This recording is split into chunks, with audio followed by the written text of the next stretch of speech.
똥 내려간다. 똥이 내려간다. 이 노래가 나온 지 벌써 5년이 지났습니다. 시간 빠르네요. 이 노래가 무엇이냐면 범 내려온다라는 노래입니다. 이 노래는 코로나가 막 창궐했던 시기인 20년도에 유행했던 노래로, 이 노래의 원래 가사인 범 내려온다라는 가사를 똥 내려간다라고 살며시 개사를 해보았습니다. 왜냐하면 오늘 우리가 읽을 성경 본문에서 하나님께서는 여로보암의 집을 배설물처럼 여길 것이라고 말씀하시기 때문입니다. 하나님은 여로보암에게 배설물을 남김없이 쓸어버리듯 너의 집안, 여로보암의 집을 싹 쓸어버릴 것이라 말합니다. 하나님이 변기의 물을 내리시는 것입니다. 오늘 이야기를 함께 살펴봅시다. 먼저 열왕기상 12장의 상반부는 르호보암에 대한 이야기가 나옵니다. 그는 솔로몬의 아들이었습니다. 솔로몬이 죽고 솔로몬의 아들 르호보암이 왕위에 오릅니다. 이때 이스라엘 백성들은 르호보암 왕을 찾아와 간절히 부탁합니다. 당신의 아버지가 무리한 건축 사업으로 우리에게 너무 고생을 시켰습니다. 너무 힘듭니다. 따라서 세금과 노역을 조금만 줄여주시면 평생 당신을 섬기겠다라고 말을 합니다. 이에 르호보암은 3일의 시간을 달라고 한 뒤 두 그룹에게 조언을 구합니다. 아버지 때부터 정치를 해온 나이 많은 원로들은 왕이 먼저 백성의 종이 되어 좋은 말로 섬기면 그들이 영원히 충성할 것이다 라고 지혜로운 조언을 해줍니다. 하지만 르호보암은 이 원로들의 조언을 무시하고 꼰대라고 생각하면서 이 말을 무시하고 자기와 함께 자란 젊은 측근들에게 묻습니다. 그 젊은 측근들은 이스라엘 백성들을 더 세게 밟아야지 기어오르지 못합니다 라고 부추깁니다. 결국 르호보암은 이 젊은 측근들의 말을 듣고 백성들 앞에서 최악의 망언을 합니다. 나의 새끼손가락이 나의 아버지의 허리보다 굵다.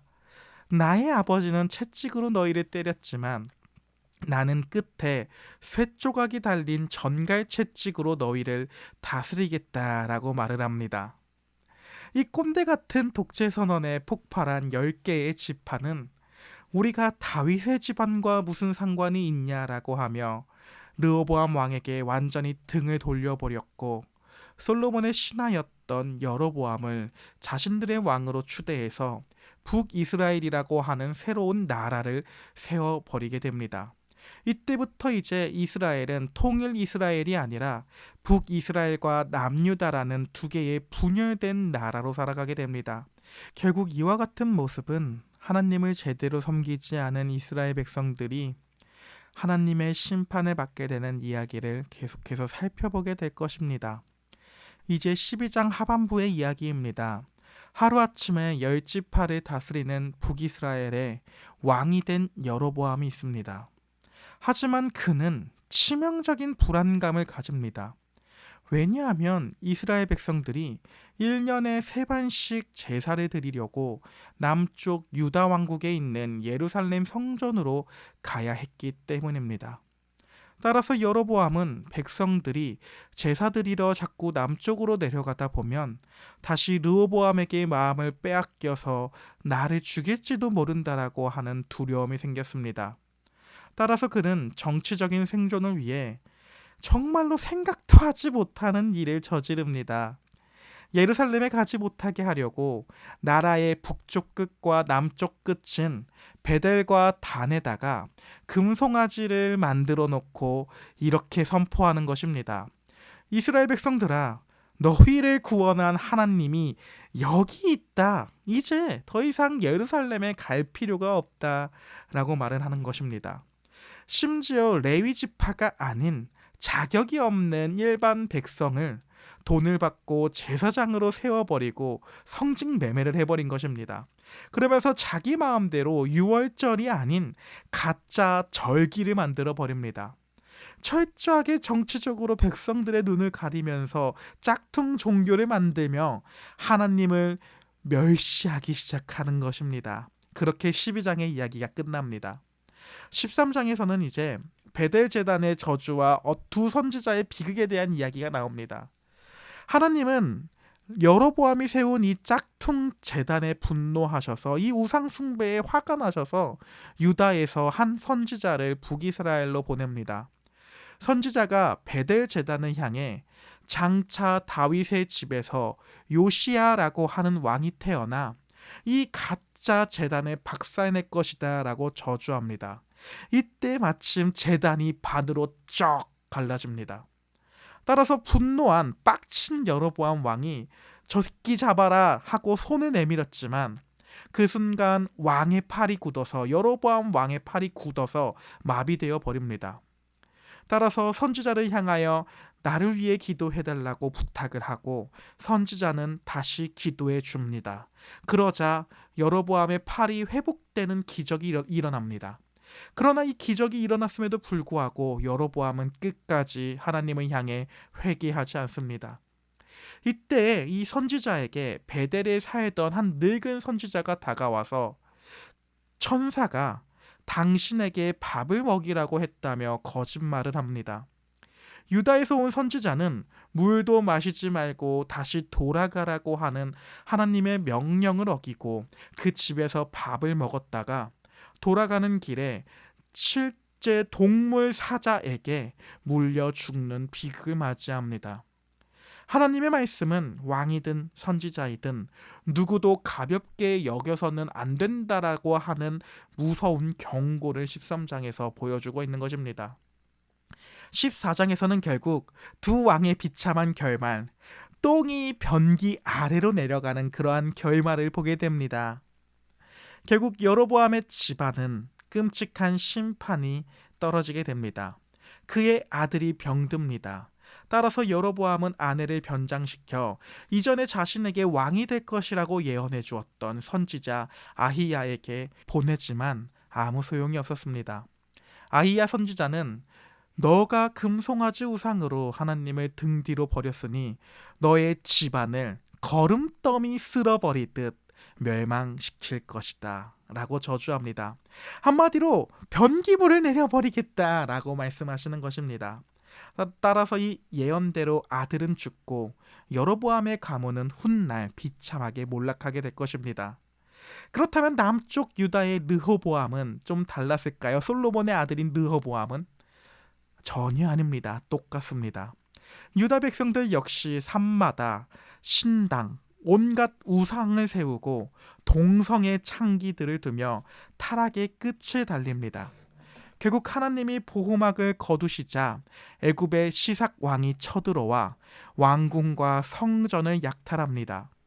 이때 솔로몬이 만들었던 그 화려한 순금 방패들을 다 빼앗겨 버리고 성전 안에 있던 보물들도 빼앗겨 버립니다. 르호보암은 쪽팔립니다. 금 방패를 빼앗긴 게. 따라서 그 쪽팔림을 면피하기 위해 금빛과 비슷한 놋 방패를 만들어서 문을 지키게 합니다.